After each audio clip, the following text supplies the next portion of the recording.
All right, we are live, everyone. A very, very good evening and warm welcome to Infinity Learn Need by Shri Chaitanya. बच्चे, आपकी प्रारंभ series जो 11th class के बच्चों की series है वो स्टार्ट हो चुकी थी। उसमें हमने लिविंग वर्ल्ड पूरा फिनिश कर दिया था। A to Z सारे टॉपिक्स को हमने कंप्लीट किया था। बायोलॉजिकल क्लासिफिकेशन का ये लास्ट का टॉपिक जो एकदम कोने में दबा कुचला सा पड़ा हुआ है, इस टॉपिक की आज बारी है। एंड बच्चों, ये टॉपिक जितना छोटा टॉपिक है ना उतना ही मजेदार टॉपिक है, बिकॉज इस पे बेस्ड आपका क्वेश्चन जरूर जरूर आ जाता है। कोविड के बाद ही आपकी सारी कहानी ना चेंज हो गई है। कोविड के जस्ट बाद हमें ये समझ में आ गया कि भाई वायरसेस तो बहुत इंपॉर्टेंट होते हैं, है ना। एकदम काया पलट कर दी है इस थॉट ने कि viruses are very very important, बहुत फेटल हो सकते हैं, कुछ भी करवाने पे करने पे मजबूर कर सकते हैं। तो इसकी इंपॉर्टेंस को देखते हुए हर साल इस टॉपिक से एक क्वेश्चन आपका जरूर बन जाता है, चाहे वायरस से पूछ ले क्वेश्चन, चाहे वायरोइड से पूछ ले, प्रियॉन से या लाइकेन से। ये बहुत ही छोटे छोटे से टॉपिक आपके एनसीईआरटी में, एंड ये चारों ही छोटे छोटे टॉपिक बहुत ज्यादा इंपॉर्टेंट है, बिकॉज एक क्वेश्चन आपको जरूर देके जाएगा। And if you get lucky enough तो आपको 2 क्वेश्चन भी मिल सकते हैं। तो 8 नंबर या 4 नंबर आपको जरूर सेव करा देगा ये सिंपल सी क्लास, ये छोटा सा टॉपिक। नमन कुमार जी, क्लास स्टार्ट हो चुकी है। कह रहे क्लास कब स्टार्ट होगी? क्लास ऑलरेडी स्टार्ट हो चुकी है मेरे प्यारे बच्चे। We are live and you can join me. भाई बाकी सारे बच्चे, फर्स्ट थिंग फर्स्ट, जिस भी फ्रेंड को आप चाहते हो कि मेरे साथ में बैठ के पढ़ाई करे, एक बहुत अच्छी एनर्जी के साथ में हम पढ़ाई करें, तो सेशन को आप शेयर जरूर किया करो अपने सारे फ्रेंड्स के साथ में। इसको लाइक करा करो, शेयर करा करो, सारे फ्रेंड्स को बुला लिया करो, ताकि हम एक सुपर एनर्जी के साथ में सुपर अमेजिंग क्लास को अटेंड करें। Alright everyone, so without any further delay let's get started with our super amazing class about viruses, viroids, prions and lichen. ये चारों टॉपिक को कवर किया जाएगा। वन बाय वन में सारी चीजें आपको समझाती हुई चलूंगी। One by one I will be discussing viruses क्या होते हैं, किस टाइप के क्वेश्चन यहां से आ सकते हैं, वायरोइड्स के ऊपर 2020 में क्या क्वेश्चन आपका आया हुआ था, प्रियॉन्स के ऊपर भी आपका क्वेश्चन आया हुआ है। तो वो सारे क्वेश्चन भी हम डिस्कस करते हुए चलेंगे, ताकि आपको एक अंडरस्टैंडिंग डेवलप हो कि किस टाइप के क्वेश्चन आपसे पूछे जाते हैं एग्जाम में। भाई कितना ही थ्योरी पढ़ लो बैठ के, कितना ही रट्टे लगा लो, अल्टीमेटली क्वेश्चन ही तो सॉल्व करने हैं। तो हमें अभी से अपनी क्वेश्चन सॉल्विंग एबिलिटी को इंप्रूव करते हुए चलना है। हमें अभी से ये समझते हुए चलना है कि किस टाइप के क्वेश्चन आ सकते हैं और हमें किस मनोदशा से उस क्वेश्चन को सॉल्व भी करना चाहिए। ठीक है बच्चे, सो लेट्स गेट स्टार्टेड। शुरुआत करते हैं बच्चे अपने आज के सुपर से टॉपिक की। सो वायरसेस का नाम सुनते ही कुछ इस टाइप का स्ट्रक्चर आपके दिमाग में आता होगा कि वायरस के ऊपर कुछ ऐसे स्पाइक लाइक स्ट्रक्चर प्रेजेंट होगा, गोला गोला सा इसका स्ट्रक्चर होगा। हमें पता नहीं है कि कैप्सिड जो है वो कोई भी शेप को अटेन कर सकता है। It is one of those shapes. ये आपका स्फेरिकल शेप है, बट आपका कैप्सिड पॉलीहेड्रल शेप भी बना सकता है। वो किसी भी टाइप के शेप को, हेलिकल शेप को भी अटेन कर सकता है। ये आपका एक वेरी कॉमन एग्जाम्पल आपके सामने है कि आपका कैप्सिड ने स्फेरिकल शेप को धारण कर लिया है। तो बच्चे, वायरसेस होते क्या है? अगर हम बात करें किंगडम क्लासिफिकेशन सिस्टम की, तो बहुत सारे साइंटिस्ट ने एफर्ट मारे and finally 5 kingdom classification system was the one which was widely accepted, जो बहुत लंबे समय तक एक्सेप्ट करा गया एंड प्लस सबने एक्सेप्ट किया। राइट कोई इसके अंदर ऐसा नहीं था जिसने कि इसको तवज्जो ना दिया हो, जिसने नहीं समझा हो इसको, बिकॉज रीजन बीइंग विटेकर साहब ने बहुत ही समझदारी एंड सूझबूझ से 5 किंगडम्स को इजाद किया था। उन्होंने कहा कि भाई प्लांटी एनिमिलिया ठीक है, मोनेरा हमने क्रिएट किया बिकॉज हम प्रोकैरियोट्स को यूकैरियोट से डिफरेंशिएट करना चाहते थे। प्रोटिस्टा हमने क्रिएट किया बिकॉज हम यूनिसेलुलर यूकैरियोट्स को डिफरेंशिएट करना चाह रहे थे मल्टी से। But fungi is a organism जिसका ऑल टुगेदर एक डिफरेंट प्लेस होता है, बिकॉज इसमें कुछ ऐसी प्रॉपर्टीज है जो बाकी सारे किंगडम से इसको बिल्कुल डिफरेंट बनाती है। तो फंजाई को भी उन्होंने एक सेपरेट किंगडम से नवाज दिया। लेकिन उन्होंने कुछ ऐसे ऑर्गेनिज्म है, कुछ ऐसी एंटिटीज है जिसका कोई जिक्र ही नहीं किया। तो in the 5 kingdom classification system बच्चों, there was no mention of some acellular organism. What were those acellular organism? भाई सिंपल सी बात है, ए सेलुलर का मतलब ये हुआ, ए माने बच्चे एब्सेंस, विच मीन्स कि एक सेल भी आपकी प्रेजेंट नहीं है। ऐसे ऑर्गेनिज्म जिसमें एक सिंगल सेल भी नहीं पाई जाती है, उसको आप ए सेलुलर ऑर्गेनिज्म कहते हैं। जैसे कि आपके वायरसेस, जैसे कि आपके वायरॉइड्स, जैसे कि आपके प्रियॉन्स, जैसे कि आपके लाइकेंस, ये चारों ही ऐसी एंटिटीज है जिसका विटेकर साहब ने कहीं पे कोई जिक्र नहीं किया। इन्हें कहां प्लेस करना चाहिए, क्या हम मोनोरा में रखें या हम फंजाई में रखें, there was no mention of it. Yes, Vinay Pratap engineer, नमस्ते बेटा, मैं सुपरबली फाइन हूं, आप कैसे हो, हाउ आर यू? राइट तो ये कुछ ऐसे छोटे छोटे ऑर्गेनिज्म है जिसका कहीं पे कोई जिक्र ही नहीं हुआ। राइट तो बच्चे जो वायरस एंड वायरॉइड्स है, they are acellular entities, माने इसके अंदर एक सेल लाइक स्ट्रक्चर भी एब्सेंट होता है, एक सिंगल सेल भी प्रेजेंट नहीं है। अब आपको पता है बहुत अच्छे से, अधिकारी ऑफिशियल, हेलो बेटा, आपको पता है कि अगर हम बात करें ऑर्गेनाइजेशन की, सबसे छोटा लेवल इज सेल्स। सेल्स मिलकर के आपके टिश्यूज बनाते हैं, टिश्यूज मिलकर के आपका ऑर्गन बनाते हैं। काफी सारे ऑर्गन अगर एक कोऑर्डिनेटेड वे में बिहेव करे, एक नॉर्मल रेंज में बिहेव करे, तो उसको आप ऑर्गन सिस्टम कहते हैं। मतलब ऑर्गन सिस्टम का सिंपल काम ये है, एक स्पेसिफिक फंक्शन को परफॉर्म करना। जैसे for example we are having respiratory system, तो रेस्पिरेटरी सिस्टम में केसरी सोनू, रेस्पिरेटरी सिस्टम में we have nose, pharynx, larynx, alveoli. ये सारे ऑर्गन मिलके एक ही काम को अंजाम दे रहे हैं, विच इज रेस्पिरेशन। ये सारे ऑर्गन एक ही फंक्शन को परफॉर्म कर रहे हैं, विच मीन्स कि organ system is basically lots of organ working in single direction, जो कि एक सिंगल डायरेक्शन के अंदर काम कर रहे हैं, उसको आप ऑर्गन सिस्टम कहते हैं। अब अगर हम बात करें एनिमल की, हमारी, तो हमारे अंदर बच्चे ऑर्गन सिस्टम होता है। बट अगर हम बात करें प्लांट की, तो प्लांट में ऑर्गन सिस्टम जैसा कुछ नहीं होता। प्लांट में सिर्फ और सिर्फ ऑर्गन लेवल ऑफ ऑर्गेनाइजेशन होता है। प्लांट्स में we do have presence of root, stem and leaf, ये तीन ही ऑर्गन है। ये तीन ऑर्गन के ऊपर ही सारी दावेदारी है कि इनको सारे फंक्शन परफॉर्म करने हैं, B it photosynthesis, B it respiration, B it any kind of function you name. तो सारे फंक्शन यही तीन ऑर्गन को परफॉर्म करने हैं। नाउ अगर मैं बात करूं सबसे स्मॉलेस्ट लेवल की, तो कोई भी लिविंग एंटिटी बच्चे, कोई भी लिविंग एंटिटी के अंदर आप मानिएगा सेल तो प्रेजेंट होगा ही होगा। हम कहते हैं कि cell is the minimum requirement to be called as living. तो लिविंग बुलाने के लिए सेल तो होना बहुत जरूरी है। Ma'am I want to join for teaching, I am M MBBS student, can I join? Can I play, please help me, poor middle class family. बेटा डेफिनेटली आप सेशन के बाद में मुझे कमेंट कर देना, we will reach out to you. Adhikari official के नाम से एक बच्चा है, ठीक है, we will reach out to you. Alright तो बच्चे हमने ये डिस्कस किया कि आपकी कोई भी लिविंग एंटिटी कहलाने के लिए मिनिमम सेल्स तो होना जरूरी है। Now we have certain entity जिसमें सेल्स भी प्रेजेंट नहीं है, जो मिनिमम रिक्वायरमेंट है। तो can we truly call them living? क्या हम उसको लिविंग बुला सकते हैं? यस और no in the chat box, बताओ दो जी, बता दो जी, क्या हम इनको लिविंग बुला सकते हैं?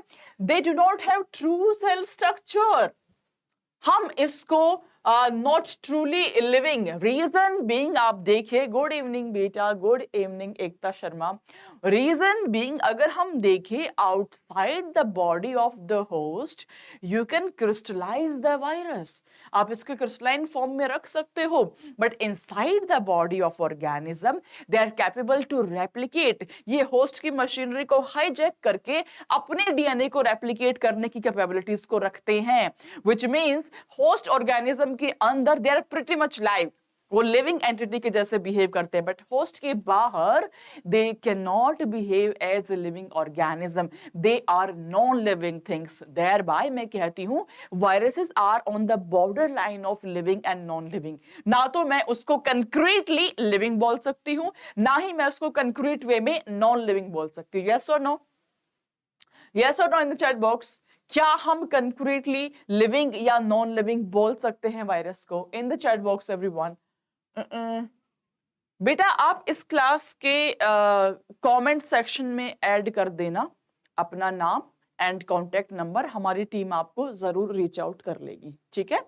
चलिए, तो बच्चे मैंने कहा कि since inside the host organism they can behave as a living entity, that's why मैं कहती हूं they are obligate parasite. What is obligate parasite? Obligate का मतलब होता है बच्चे स्ट्रिक्टली पैरासिटिक इन नेचर।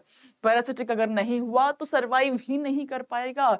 ये स्ट्रिक्टली पैरासिटिक होता है, विच मींस होस्ट बॉडी के अंदर है तो सरवाइव करेगा, बाहर है तो सरवाइव नहीं कर पाएगा। It will truly behave as a non living entity. Am I clear?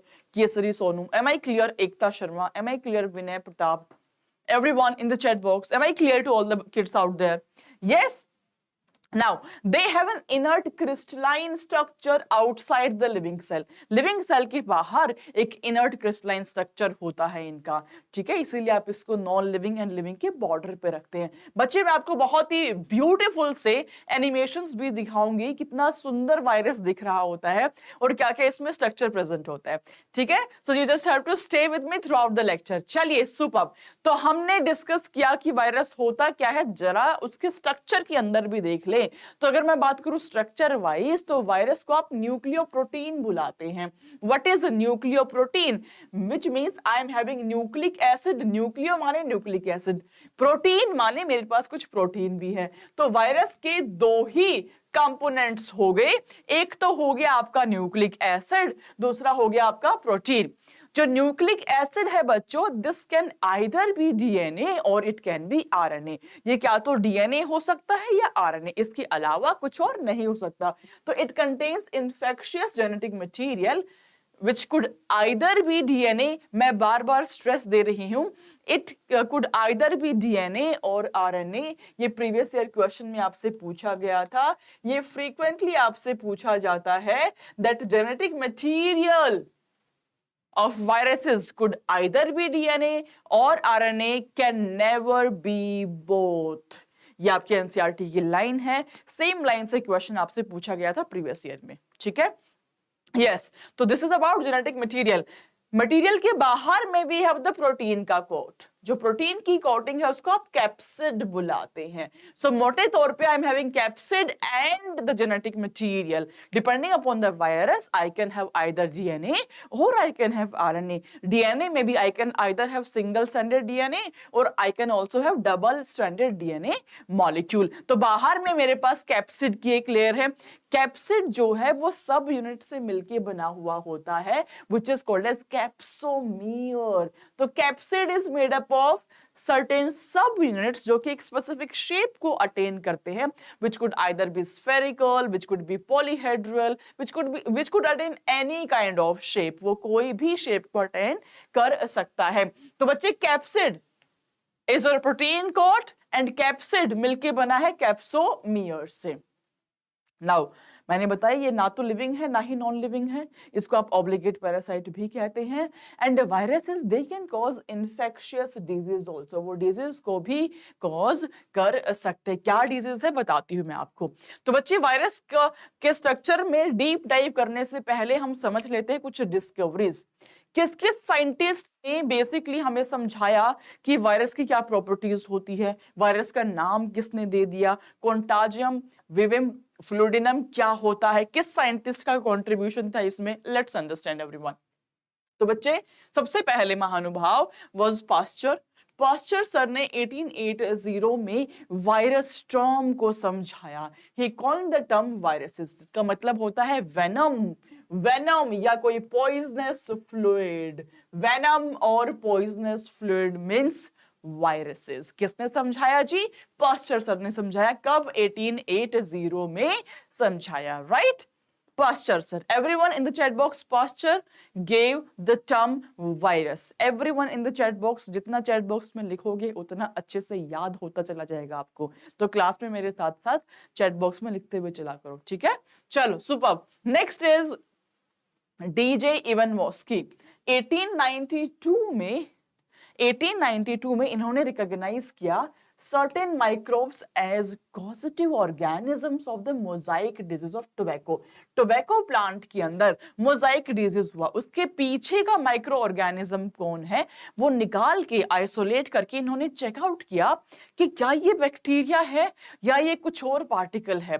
तो सिंपली चेकआउट करने का तरीका है, अगर कोई micro organism bacteria proof filter से पास ऑन हो जाता है, विच मीन्स इट इज सूक्ष्म देन द बैक्टीरिया, ये बैक्टीरिया से भी छोटा पार्टिकल है। तो जब उन्होंने देखा कि टोबैको को डिजीज कॉज करने वाले ऑर्गेनिज्म को निकाला और उसको उन्होंने बैक्टीरिया प्रूफ फिल्टर से पास ऑन किया, तो देखा कि वह पास ऑन हो गया। इसका मतलब ये तो बैक्टीरिया तो नहीं है, ये बैक्टीरिया से भी कोई छोटा पार्टिकल है। तो यस, दीज आर वायरसेस, वो आपके वायरसेस हो जाते हैं। ठीक है, चलिए next scientist was, next contribution was from Beijerinck. Beijerinck sir ने 1898 में क्या एक्सपेरिमेंट किया बच्चे? Extract of the infected plant of tobacco could cause infection in the healthy plant. इन्होंने infected plant से कुछ extract out निकाला, उसको इंजेक्ट किया हेल्दी प्लांट में, तो ये पाया कि हेल्दी प्लांट भी इंफेक्शियस हो गया due to presence of that extract. इसका मतलब उस एक्सट्रैक्ट के अंदर कुछ ऐसी चीज प्रेजेंट थी जिसकी वजह से आपका हेल्दी प्लांट भी इंफेक्शियस में कन्वर्ट हो गया। तो उसको इन्होंने कहा कि this is contagium vivum fluidum. Very very very important बच्चों, this is your MCQ alert of NCERT. यहां से क्वेश्चन आपका जरूर बन जाता है। What is contagium vivum fluidum? It is your infectious living fluid. इसीलिए बच्चों इन्फेक्टेड प्लांट से इस फ्लूइड को जब निकाला गया, हेल्दी प्लांट में डाला गया, तो हेल्दी प्लांट भी इन्फेक्शियस हो गया, right, because of presence of this fluid like structure. Right everyone, so this was the contribution of Bisering. Moving on to Stanley. Stanley sir ने 1935 में डिस्कवरी किया that viruses को आप क्रिस्टलाइज कर सकते हैं, but naturally viruses जो है वो आपके outside the body of the host organism, they are pretty much non-living, ये आपके नॉन लिविंग ही होते हैं। तो आप इसको क्रिस्टलाइज कर सकते हैं, एंड जो क्रिस्टल्स आपके they consist largely of proteins, ये प्रोटीन से मिलके बने होते हैं, प्रोटीन से मिलके बने होते हैं। Now let's deep dive into the actual structure of the viruses. Actual structure में थोड़ा सा deep dive करते हैं। तो भाई ये आपका स्ट्रक्चर को देखिए बड़ा ही ध्यान से। This is the structure of your viruses. Viruses में I can see this is first part which is envelope, जो कि एक मेम्ब्रेन लाइक स्ट्रक्चर है जो कि वायरस के ऊपर प्रेजेंट है। Then I am having this nucleic acid, ये वाला part which could either be DNA or it could be RNA. It can never be both. Number 3 is this protein ka coat, this one which is called as capsid. Now this capsid is made up of capsomeres. ये capsomeres से मिलके बना होता है। ठीक है जी, चलिए तो वायरस बच्चे एक न्यूक्लियोप्रोटीन है and the genetic material is infectious. वो इन्फेक्शन को कॉज कर रहा है। The outermost thin loose covering is called as envelope. अब जरूरी नहीं है कि एनवेलप हर एक वायरस में प्रेजेंट हो। अगर ये प्रेजेंट है तो it is made up of protein from virus and lipid and carbohydrate both from the host body. Host body से लेता है लिपिड एंड कार्बोहाइड्रेट को, एंड प्रोटीन इज उसका खुद का प्रोटीन होता है। ठीक है, नाउ एनवेलप प्रेजेंट हो भी सकता है, नहीं भी हो सकता है। जैसे अगर हम एग्जांपल देखें तो HIV वायरस में, हर्पीज वायरस के अंदर आपका एनवेलप इज प्रेजेंट, बाकी वायरसेस में आपका एनवेलप एब्सेंट भी होता है। तो ये outer most thin loose covering होती है जो वायरस को के ऊपर प्रेजेंट है, हमेशा हो जरूरी नहीं है, राइट। चलिए व्हाट इज कैप्सिड? कैप्सिड बच्चे इट इज आउटर प्रोटीन का कोट, बाहर में जो प्रोटीन है that is your capsid. Now capsid is made up of certain small सब यूनिट्स, जिसको कि आप कैप्सोमियर कहते हैं। ये कैप्सोमियर अरेंज होते हैं किसी स्पेसिफिक पैटर्न में and they finally they form capsid, ये कैप्सिड को फॉर्म करते हैं। अभी किसी भी पैटर्न में अरेंज हो सकते हैं, जैसे कि आपका स्फेरिकल, हेलिकल, पॉलीहेड्रल, कोई भी ज्योमेट्रिक फॉर्म को ये अटेन कर सकते हैं। एंड अंदर में we are having presence of genetic material which could either be DNA और कुड बी आरएनए। ठीक है, बाहर में जो शेप है it could be helical, could be spherical, could be polyhedral, right. वो शेप डिपेंड करता है कि कैप्सोमियर किस तरीके से अरेंज्ड है, right, that will be dependent on that. चलिए नाउ अगर हम बात करें शेप की, मैंने कहा पॉलीहेड्रल शेप आपका एडिनो वायरस में पाया जाता है बच्चे, आपका स्फेरिकल शेप इन्फ्लुएंजा में पाया जाता है, आपका helical shape tobacco mosaic virus में पाया जाता है जिसको कि आप टीएमवी बुलाते हैं। एंड आपका कुछ कॉम्प्लेक्स टाइप ऑफ शेप देखने को मिलता है बैक्टीरियोफाज में। Bacteriophage are the viruses which feeds on the bacteria, जो बैक्टीरिया पे अपनी डिपेंडेंसी को शो करते हैं, जिसके लिए bacteria is acting as a host organism, that would be your bacteriophage, वो आपका बैक्टीरियोफाज कहलाता है, राइट। चलिए जी, moving on to the nucleoid. तो आउटर मोस्ट पार्ट मेरा एनवेलप था, जो कि एक outer thin membrane like structure है, जो कि आपकी वायरस के ऊपर प्रोटेक्शन प्रोवाइड कर रहा है। ये हमेशा प्रेजेंट हो जरूरी नहीं है, कुछ वायरस में प्रेजेंट हो सकता है, जैसे कि आपका एचआईवी हो गया, आपका हर्पीज हो गया। Then we are having capsid, जो प्रोटीन का लेयर है। Capsid is made up of capsomeres. ये कैप्सोमियर किसी भी शेप को अटेन कर सकते हैं, helical, polyhedral, spherical.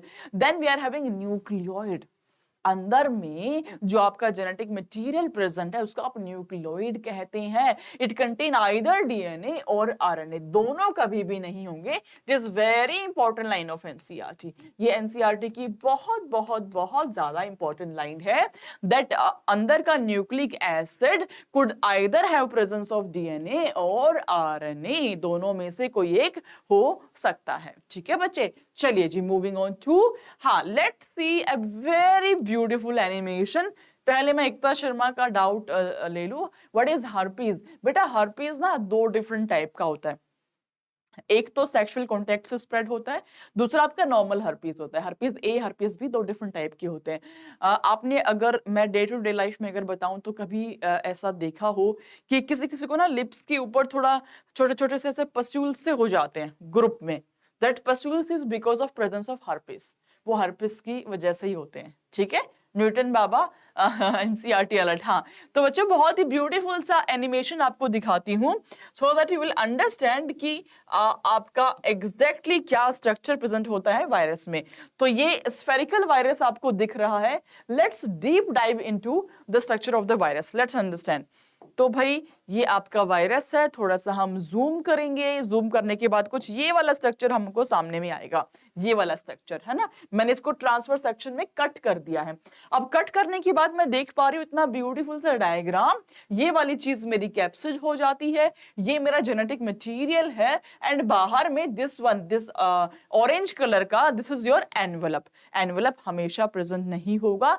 HIV, herpes are the common example जहां पे आपको एनवेलप देखने को मिलेगा। ये पिंक कलर का ब्यूटीफुल सा, this is your genetic material which could either be DNA और आरएनए। आगे देख लेते हैं जी, लेट्स सी। येलो वाला जो पार्ट है बच्चे, ये मेरा कैप्सिड है, ये जेनेटिक मटेरियल है which could either be DNA और आरएनए। ये मेरा प्रोटीन है जो कि कैप्सोमियर से मिलके बना हुआ है, और ये शेप स्फेरिकल शेप को अटेन कर लिया है। जेनेटिक मटेरियल में आई एम हैविंग आइदर डीएनए और आरएनए, क्या तो डीएनए होगा ये या ये आरएनए होगा, इन दोनों में से ही आपका कुछ जेनेटिक मटेरियल देखने को मिलेगा। ये आउटर कवर है जिसको कि हम एनवेलप बोल रहे थे। एनवेलप प्रेजेंट भी हो सकता है, एब्सेंट भी हो सकता है, बेस्ड अपॉन द वायरस। ठीक है, तो this is your outer most cover. Am I clear? Newton, Ekta, am I clear, everyone? Yes. What is cover? What is capsid? What is genetic material of the virus? Are we clear, everyone? Yes. चले फिर आगे, चले आगे, चलिए, superb. भाई NCERT कहती है कि जस्ट अ सेकेंड, एनसीईआरटी कहती है कि आपके जो वायरसेस है they can cause disease also, है ना। जैसे आपके बैक्टीरियल डिजीज होते हैं वैसे ही आपके वायरल डिजीज भी है, आपके फंगल डिजीज भी है। तो जो वायरसेस हैं वो डिजीज कॉज कर सकते हैं, like for example we have mumps, we have small pox, we have herpes, we have influenza, AIDS भी आपका एक तरह का वायरल इन्फेक्शन है। तो बच्चे मेरे example based example based question आ सकते हैं। आपसे पूछ लेगा एग्जामिनर कि which ones are the bacterial infection, which one are the viral infection. तो आपके वायरल इन्फेक्शन के एग्जाम्पल्स यहाँ पे कुछ दिए हुए हैं, ये mumps, small pox, herpes, influenza and AIDS. क्या प्लांट में भी ये कोई डिजीज को कॉज कर सकते हैं? तो answer is yes, they can do so. Plants में जो सिम्टम्स होंगे they can be Mosaic formation, दो अलग टाइप की लीफ दिखना शुरू हो जाएगी आपको, लीफ रोल होना शुरू हो जाएगी। लीफ को आइडियली उसका एक्सपोज्ड सरफेस एरिया होना चाहिए पूरे तरीके से, बट लीफ रोल करना शुरू कर देगी, लीफ की कर्लिंग होना शुरू हो जाएगी। यस, लीफ की रोलिंग होगी, लीफ की कर्लिंग होगी, that is because of presence of certain viral infection. ठीक है जी। नाउ येलो होने शुरू हो जाएंगी आपके लीफ, वेन क्लियरिंग होने शुरू हो जाएगी, ड्वार्फ हो जाएगा प्लांट, ग्रोथ छोटी हो जाएगी। These are all symptoms of viral infection in case of plant. Plant को भी वायरस का इन्फेक्शन हो सकता है। Now moving on to let's understand bacteriophage, जिसमें कि कॉम्प्लेक्स अरेंजमेंट होता है। अगर हम देखें कैप्सोमियर का, तो कैप्सोमियर मेयरली स्फेरिकल या हेलिकल या पॉलीहेड्रल नहीं है, यहाँ पे कुछ अलग प्रकार की आपको अरेंजमेंट देखने को मिलती है। तो बच्चे आप इस डायग्राम को देखिए अच्छे से। ये वाला जो मेरा पार्ट है, this part, this one, this is your head वाला पार्ट, ये हेड है। ये वाला पार्ट इज योर कॉलर, ये कॉलर है। ये वाला पार्ट इज योर शीथ, ये शीथ है। And these ones are your tail fibres, ये आपके टेल फाइबर्स होते हैं। नाउ बैक्टीरियोफाज मैंने आपको समझाया, it is a virus which eats bacteria.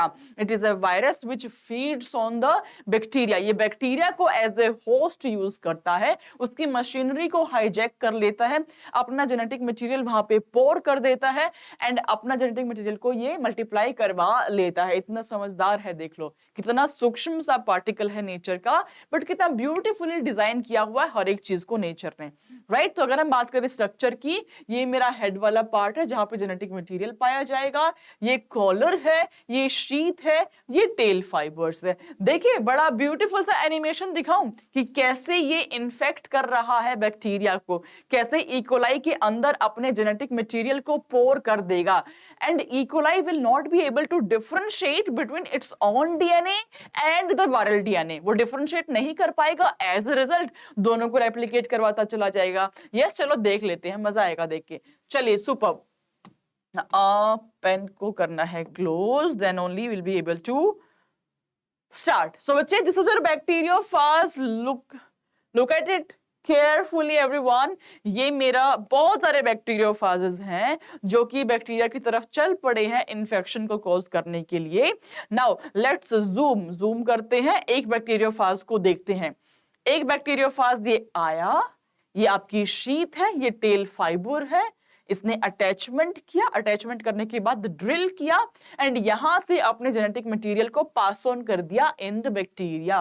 Bacteria गया आपका इकोलाई के अंदर, सॉरी अपना जेनेटिक मटेरियल पास ऑन कर दिया, तो जेनेटिक मटेरियल गया आपका इकोलाई के अंदर। Am I clear? चलिए वापस से दिखा देती हूँ बच्चे। मैंने आपको सिंपली ये समझाया कि बैक्टीरियोफाज अटैचमेंट शो करेगा बैक्टीरिया से, कुछ ड्रिल करेगा एंड अपने जेनेटिक मटेरियल को पोर कर देगा into the bacteria. Now bacteria will not be able to differentiate कि ये मेरा डीएनए है या ये डीएनए जो है ये उस वायरस का डीएनए है। एज अ रिजल्ट उसको रेप्लिकेट कर लेगा। रेप्लिकेट अगर वो कर लेगा तो होगा ये कि आपका वायरस का डीएनए रेप्लिकेट हो चुका है, तो वायरस अपने नंबर को वहां पे बढ़ा लेगा। तो फिर से आपको दिखा देती हूँ मेरे प्यारे बच्चों, बहुत ही ब्यूटीफुल सा एनिमेशन है। This is a typical bacteriophage जिसमें कॉम्प्लेक्स ऑर्गेनाइजेशन है कैप्सोमियर का, राइट। ये इतने सारे बैक्टीरियोफाज चले गए हैं इकोलाई बैक्टीरिया के पास में इन्फेक्शन कॉज करने के लिए, अटैचमेंट शो किया। थोड़ा जूम करते हैं, एक स्पेसिफिक बैक्टीरियोफाज को देखते हैं। This is your specific bacteriophage, आएगा, अटैचमेंट करेगा, ड्रिल करेगा। देखो इस शीथ से ड्रिल किया, जेनेटिक मटेरियल कहाँ है? बोलो मैम, यहाँ पे है, हेड वाले पार्ट में है। यहां से अपना जेनेटिक मटेरियल को ये पोर कर देगा into your bacteria. Am I clear? Am I clear everyone? क्या ये बात समझ आई आप लोगों को? यस और no in the chat box. हाँ हाँ भाई, अधिकारी ऑफिशियल जी, हमारा नाम मीना यादव है। ठीक है, नाम में क्या रखा है? Yes yes, nicely designed. आ गया समझ? चलो फिर आगे बढ़ जाते हैं, आगे चलते हैं।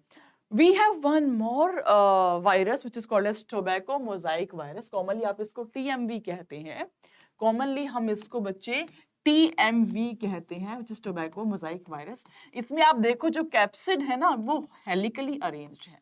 कैप्सिड जो है वो हेलिकल है अरेंजमेंट में, क्योंकि कैप्सोमियर्स का अरेंजमेंट ही कुछ इस प्रकार का है।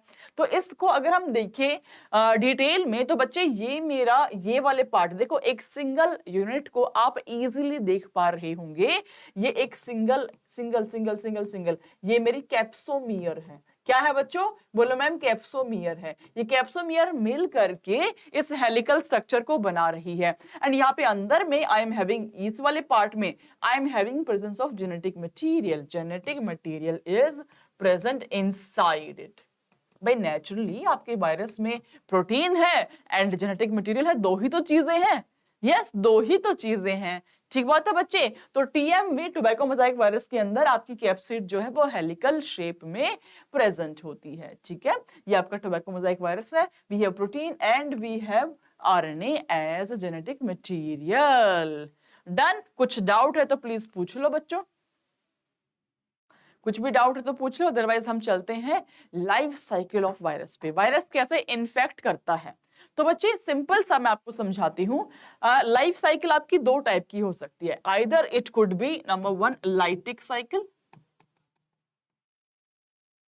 और it could be number 2 lysogenic.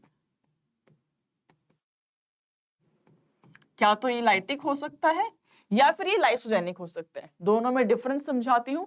पहले हम समझते हैं कि इन्फेक्शन कैसे कॉज कर रहा है। तो बच्चे ये देखिए, ये आपका वायरस है, इसने बाइंडिंग करी टारगेट सेल से, बाइंडिंग करी, एक वेसिकल का फॉर्मेशन कर लिया। ये वेसिकल नीचे आया, इसको भी बहुत ब्यूटीफुल एनिमेशन से समझाऊंगी। वेसिकल नीचे आया, इसने अपने जेनेटिक मटेरियल को पोर कर दिया जी। ये आपका जेनेटिक मटेरियल आ गया वायरस का। नाउ ये जो मेरा बैक्टीरिया है या कोई भी होस्ट बॉडी है, it is unable to differentiate between the genetic material. तो इसने अपना भी रेप्लिकेशन किया, साथ में जो वायरस का डीएनए था उसको भी रेप्लिकेशन कर दिया। अब बैक्टीरिया इतना समझदार है कि न्यूक्लियस के अंदर रेप्लिकेशन करा रहा है और उसके बाहर कैप्सिड बना रहा है। तो बाहर में कैप्सिड भी मेरे बन गए हैं, अंदर में मेरा जेनेटिक मटेरियल भी रेप्लिकेट हो चुका है। जैसे ही बाहर निकलेगा ये वायरल प्रोटीन से मिक्स करा के बहुत सारे वायरसेस को फॉर्म कर देगा। तो I am having lots of viruses which are present. हो गया। अब देखो, based upon the response of these lots of viruses, क्या तो ये तब के तब पूरा सेल को बर्स्ट करके बाहर निकल जाएंगे। अगर तो ये सेल को बर्स्ट करके बाहर निकल गए, उसको मैं कहती हूँ जी लाइटिक साइकिल। उसको हम कहते हैं बच्चे कि लाइटिक साइकिल को फॉलो कर रहा है, बिकॉज एकदम से बर्स्ट किया, बाहर निकल गया, जो भी सिम्टम्स होंगे उस वायरल डिजीज के वो ऑटोमेटिकली तब के तब आपको दिखना शुरू हो जाएंगे। और इट कुड बी लाइसोजेनिक। इसका मतलब क्या हुआ कि बड़े लंबे समय तक आपकी बॉडी में पड़ा हुआ है, अपने आप को मल्टीप्लाई कर रहा है, कुछ सिम्टम्स नहीं दिखा रहा है, सिम्टम्स बहुत सालों बाद जाकर के आपको आएंगे, तो उसको आप लाइसोजेनिक साइकिल कहते हैं। इमीडिएट सिम्टम आ गए, उसको आपने लाइटिक बोल दिया। जो पड़ा रहा वायरस लंबे समय तक, बहुत लंबे समय तक, तो ऑब्वियसली उसके सिम्टम्स भी बहुत ही स्लोली ग्रेजुअली बिल्डअप होना शुरू होंगे। That will be your lysogenic cycle, वो आपकी लाइसोजेनिक हो जाएगी। ठीक है जी, चलिए देख लेते हैं किस तरीके से इसकी लाइफ साइकिल होती है। जो प्रोसेस मैंने आपको समझाई है वो पूरी प्रोसेस आप यहाँ पे देख सकते हैं। Let's understand. So this is my typical virus which you can see. ये मेरा वायरस है, ये गया ऐसे किसी भी सेल के अंदर। सेल के अंदर जाने के बाद बच्चों, सेल के अंदर जाने के बाद इसने अपना जेनेटिक मटेरियल को पोर कर दिया। जो जेनेटिक मटेरियल है आपका वो बैक्टीरियल होस्ट सेल हो चाहे कोई भी होस्ट सेल हो, उसके अंदर मल्टीप्लाई होना शुरू हो जाएगा। बाहर में आपके, बाहर में बन गए हैं मेरे बच्चों आपकी कैप्सिड। यस, बाहर में बन रहे हैं कैप्सिड, अंदर में हो रहा है जेनेटिक मटेरियल मल्टीप्लाई। मल्टीप्लाई भी हो गया, कैप्सिड भी बन गया, बन गया मेरा पूरा का पूरा वायरस। बन गया मेरा पूरा का पूरा virus. Is it clear everyone? Is it clear? Yes everyone, is it clear? चलिए सुपर, आगे चलते हैं। फिर आगे चलते हैं। Then we have viroids. What are viroids? बच्चों समझिएगा, एक ही सिंपल से ग्राफ से आपको समझा देती हूँ वायरॉइड्स क्या होते हैं, प्रियोन्स क्या होते हैं। ठीक है, दोनों पे बेस्ड आपका क्वेश्चन बन सकता है। वायरॉइड्स पे आपका नीट 2020 में क्वेश्चन आया था। बहुत सिंपल सी चीज तुमको समझा रही हूँ। अगर मैं बात करूं वायरसेस की, तो वायरस के दो पार्ट होते हैं मेरे बच्चों। अभी हमने समझा, एक तो हो गया जी मेरा genetic material, GM is genetic material. दूसरा हो गया जी बाहर का कैप्सिड, जो कि प्रोटीन वाला पार्ट होता है, जो कि मेरा प्रोटीन वाला पार्ट है। तो virus is your genetic material plus capsid, दोनों मिलके आपका वायरस हो गया। नाउ समटाइम्स व्हाट हैपेंस, कभी क्या होगा कि आपका जो जेनेटिक मटेरियल है, कलर चेंज करते हैं, दिखता नहीं है, जो आपका जेनेटिक मटेरियल है ये इन्फेक्शियस हो जाए, ये इन्फेक्शियस हो गया एंड यहाँ पे प्रोटीन आपका प्रेजेंट नहीं है, बस जेनेटिक मटेरियल है एंड वो इन्फेक्शन को कॉज कर रहा है, उसको मैं कह दूंगी बच्चों वायरॉइड्स, उसको मैं कह दूंगी वायरॉइड्स। तो मैम ये तो वायरस से भी सूक्ष्म हो गया, यस ऑफ कोर्स, वायरस से भी छोटा पार्टिकल जो कि इंफेक्शन को कॉज कर सकता है, that will be your viroid. किसने डिस्कवर किया जी? टियोडाइनर साहब ने डिस्कवर किया, 1971 में डिस्कवरी करी थी इसकी। ठीक है, और स्पेसिफिकली अगर हम बात करें तो RNA with less molecular weight जो होगा that will B infectious and उसको आप वायरॉइड्स कह देंगे। Now what about capsid? Sometimes what will happen, जो आपका प्रोटीन पार्ट है वो ही इन्फेक्शन को कॉज करना शुरू कर देगा। तो अगर खाली प्रोटीन इन्फेक्शन को कॉज कर रहा है तो उसको मेरे बच्चों हम कहते हैं प्रियोन्स, उसको हम कह देते हैं जी प्रियोन्स। आ गया समझ?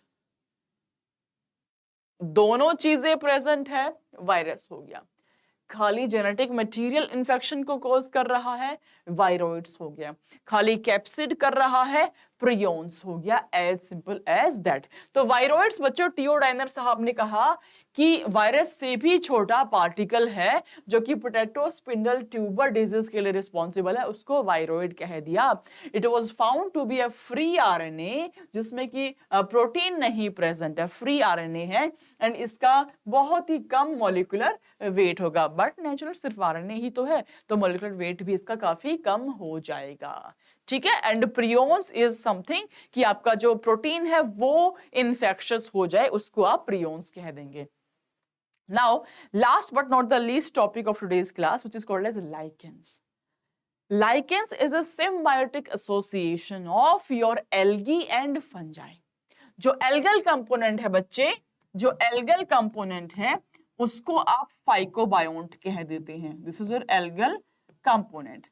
जो आपका फंगल कंपोनेंट होगा बच्चों, जो आपका फंगल कंपोनेंट होगा उसको आप माइकोबायोट कह देंगे। अब देखिए, since this is symbiotic association, ये म्यूचुअलिज्म है, तो आपका जो एल्गी है वो ऑटोट्रॉपिक होगा। बोलो यस और no in the chat box. वो ऑटोट्रॉपिक होगा, अपना फूड खुद सिंथेसाइज करेगा, which means कि ये फंगस को सपोर्ट करेगा by providing the food, food provide करने में ये फंगस को सपोर्ट कर देगा। जो माइकोबायोन्ट है ये आपका हेट्रोट्रॉपिक है, बट इसमें अब्जॉर्प्टिव मोड ऑफ न्यूट्रिशन है, ये डिस्टेंट प्लेसेस पे जा करके न्यूट्रिशन को अब्सॉर्ब कर सकता है, तो इट विल डू दैट, ये वो करेगा एंड एल्गी को प्रोवाइड करा देगा। तो दोनों ही सिम्बायोसिस को मेंटेन करते हैं, दोनों एक दूसरे को बेनिफिट देते हैं एंड एक दूसरे से बेनिफिट भी ले लेते हैं, इसको आप लाइकेंस कह देते हैं। Very very very very important topic, right बच्चों। तो lichens is a symbiotic association जहां पे म्यूचुअलिज्म आपको देखने को मिलता है, किसमें? एल्गी में, algae and fungi, algae and fungi का जो सिम्बायोटिक एसोसिएशन है वो कहलाता है लाइकेन। तो मेरे पास दोनों पार्टनर हो गए, एल्गल भी एंड फंगल भी। जो एल्गल पार्टनर है उसको आप फाइकोबायोन्ट कहते हैं। भाई देखो, फाइको प्लांट से लिया गया है, विच मींस एल्गी को रिप्रेजेंट करेगा। माइको मींस फंगस से लिया गया है, फंगस, फंजाई, तो ये आपके फंगल कंपोनेंट को रिप्रेजेंट करेगा। जो प्लांट है वो फोटोसिंथेसाइज करेंगे, फूड बनाएंगे, वो फूड फंजाई को रीच आउट करा देंगे। जो आपकी फंजाई है वो हेटेरोट्रॉपिक है और ये अब्जॉर्प्टिव मोड ऑफ न्यूट्रिशन को शो करेगा। तो ये जो भी न्यूट्रिशन है उसको अब्जॉर्ब करके प्लांट को रीच आउट करा देगा। तो this will be your lichen. तो बच्चे, मैंने आपको सारे छोटे छोटे टॉपिक समझा दिए हैं। लाइकेंस क्या होता है, प्रियोन्स क्या है, वायरोइड्स क्या है, वायरसेस क्या है। एक क्वेश्चन यहाँ से आपका जरूर बन जाएगा, तो इसको आप जरूर पढ़ना। एनसीईआरटी से भी इसकी एक रीडिंग जरूर लगा लेना। ऑलराइट, अगर आप समझ गए हो सारी चीजें तो I have a homework question for all of you. ये होमवर्क क्वेश्चन को सॉल्व कीजिए एंड इसका जो आंसर है मेरे बच्चों, मुझको कॉमेंट सेक्शन में आप लोग बता देना। कमेंट में I need your answer of this particular question. ये आपका होमवर्क क्वेश्चन है, जो आज पढ़ाया है, अभी मुझसे पढ़ा है आपने, उसी पे बेस्ड ये क्वेश्चन है। मैं बस समझना चाहती हूँ कि आपने जितना पढ़ा है क्या आप उस पे बेस्ड क्वेश्चन सॉल्व कर पा रहे हो या नहीं कर पा रहे हो। ऑलराइट बच्चों, तो मिलेंगे हम कल की क्लास में। आप में से कुछ आपके भाई बहन पड़ोस में जो ड्रॉपर ले रहे हैं, जो ड्रॉप ले रहे हैं इस साल, वो ड्रॉपर वाले बच्चों के लिए हमारी सीरीज रन कर रही है मॉर्निंग में। तो 12:30 पे क्लास होगी जिसमें हम बायोलॉजिकल क्लासिफिकेशन के क्वेश्चंस करेंगे बहुत सारे। तो आप 11th के बच्चे भी आ सकते हो उस क्लास के अंदर, जहाँ पे हम सिर्फ और सिर्फ क्वेश्चंस करेंगे। पूरा चैप्टर मैं फिनिश करा चुकी हूँ। अब बारी आती है ये समझने की कि आप क्वेश्चन सॉल्व कर पा रहे हो या नहीं कर पा रहे हो। ऑलराइट एवरीवन, तो सी यू टुमारो। तब तक के लिए अपना ख्याल रखो, अच्छे से मस्त रहो, स्वस्थ रहो, व्यस्त रहो, खुश रहो, परेशान मत हो, हैप्पी रहो। ऑलराइट बच्चों, तो मिलते हैं कल।